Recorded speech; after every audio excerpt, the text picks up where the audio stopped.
बोलो वृंदावन बिहारी लाल की जय। प्रिय भक्तों, आशा करता हूँ कि आप सभी अच्छे होंगे। आप सबकी कुशलता भगवान बिहारी लाल से नेक मनाया करता हूँ। आप सभी भगवान का ध्यान करें। प्रस्तुत प्रसंग हम ले चलते हैं, श्रीमद् भागवत कथा का कुछ प्रसंग सुनाएंगे। मेरे इस चैनल को सब्सक्राइब करें, लाइक करें और बेल आइकन की घंटी दबाएं। इस तरह की कथाएं आप सभी के पास पहुंच जाएंगी। बोलो वृंदावन बिहारी लाल की जय। भगवान के मधुर मंगलमय नामों का दिव्य संकीर्तन आज आनंद घाट हरिद्वार में सभी भक्ति ज्ञान वैराग्य आदि संत महात्मा करते हैं। माता भक्ति श्रोता समुदाय के बीच प्रकट हो गई। श्रोता बंधु सब तर्क वितर्क करने लगे। कथम प्रविष्टा कथमागतेयम मध्ये मुनि नामिति तर्कयन्तः। ये कहाँ से आई? सभी संत महात्मा कहने लगे, आज भक्ति नाच रही हरिद्वार आनंद घाट पे, कब इन्होंने हमारे बीच प्रवेश किया पता ही नहीं चला, कैसे प्रकट हो गई। सनकादियों ने कहा, भाई जहाँ भगवान की मंगलमयी मधुर कथा होती है वहां पर भगवती भक्ति महारानी स्वतः प्रकट होती हैं। भक्ति मैया ने सनकादियों से प्रणाम करके पूछा, भगवान यहाँ आपने बैठने की अलग अलग व्यवस्थाएं सबको दी है, परंतु हमको तिष्ठत प्रमी अहम क्वतिष्ठामि। महाराज मैं कहाँ बैठूं, मेरा स्थान कौन सा है? भक्ति आज सनक सनक सनंदन आदि से पूछ रही है, जो वक्ता है कथा सुना रहे हैं। सनकादियों ने कहा, देवी जहां यहाँ जितने भी वैष्णव भक्त श्रोता समुदाय जो बैठा है उन सबके हृदय भवन में जाकर आप विराजमान हो और भक्ति सबको हो जाए, क्योंकि त्रिभुवन में वही धन्य है जिसके हृदय भवन में भक्ति का निवास है। जिसके भवन में भक्ति महारानी विराजमान हो जाए फिर उसे भगवान के पीछे नहीं भागना पड़ता, भगवान ही उसके पीछे पीछे भागते हैं जिसके हृदय में भक्ति जागृति है। सकल भुवन मध्य निर्धनास्ते अपि धन्या निवसति हृदय साम श्री हरेर भक्ति रेखा।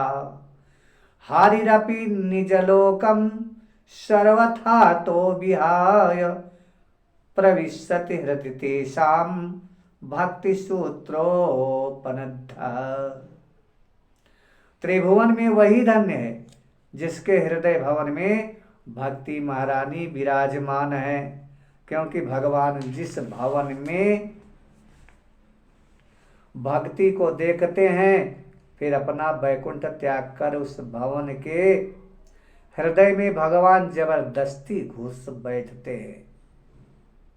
और एक बार सरकार घुस पाए फिर भक्त कितनी भी कोशिश कर ले फिर निकालने वाले नहीं है।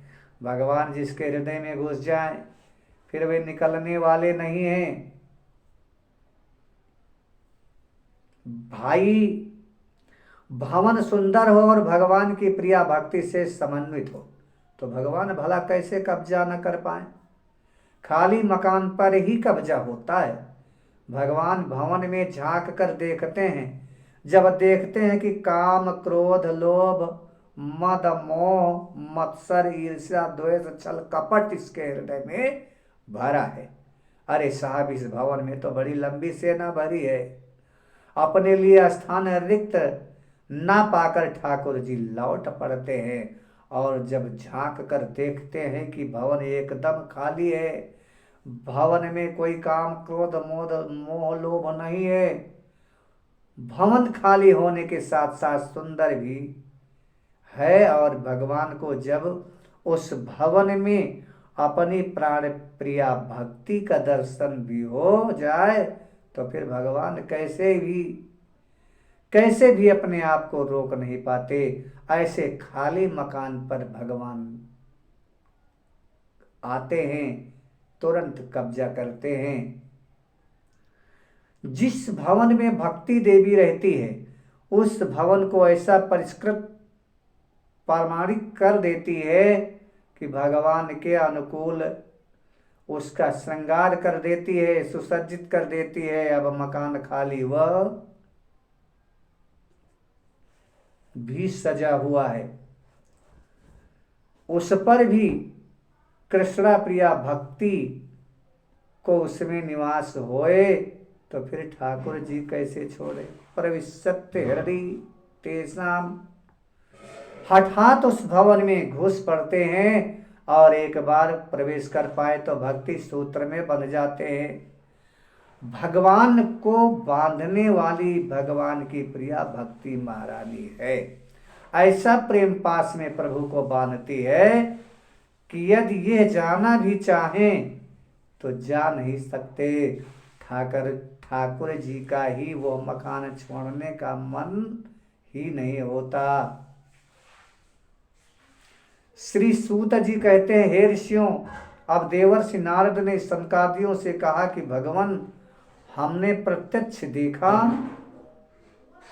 श्रीमद् भागवत के श्रवण से ज्ञान और वैराग्य के साथ भक्ति किस प्रकार से पुष्ट होकर नाचती है।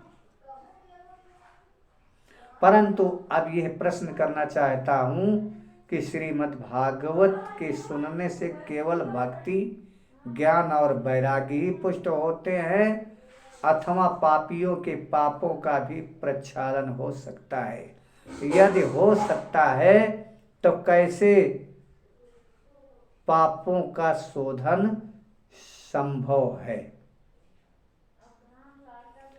के विशुद्धयन्ति वदन्तु मह्यम। सनकादिक मुस्कुराते हुए बोले, नारद जी कैसे कैसे पापी तरते हैं, इसे तो छोड़ो। हम तो ये कहते हैं कि जिसने जीवन में पाप के अतिरिक्त दूसरा कोई काम ही नहीं किया हो, अत्याचार, दुराचार, भ्रष्टाचार, पापाचार में ही अपने जीवन को जिसने समर्पित किया हो, ऐसा महापापी कदाचित जीवन में एक बार भी कथा ना सुन पाए तो मरने के बाद कहीं भूत प्रेत की योनि में जाकर सुने तो भी वो परम पावन हो जाता है।